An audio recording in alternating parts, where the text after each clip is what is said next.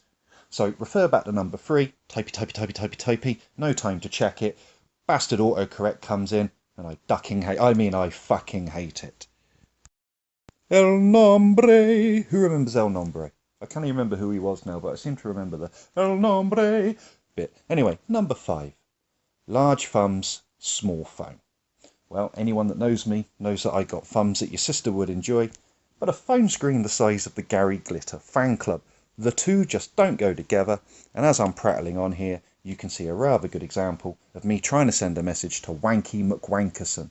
As you can see in that example, my thumb versus screen ratio equals many mistakes. Refer back to number 3 and number 4, combine it with number 5, and you've got a grammar and language problem.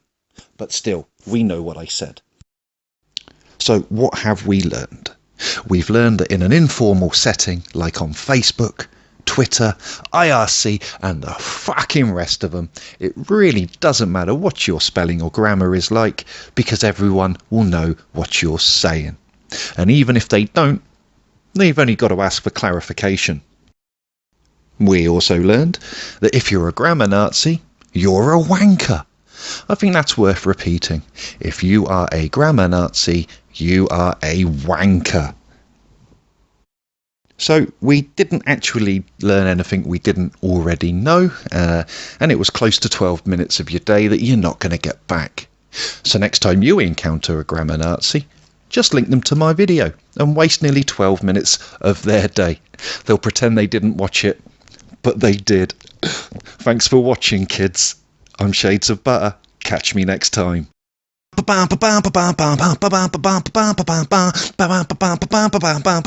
I really should get some intro music.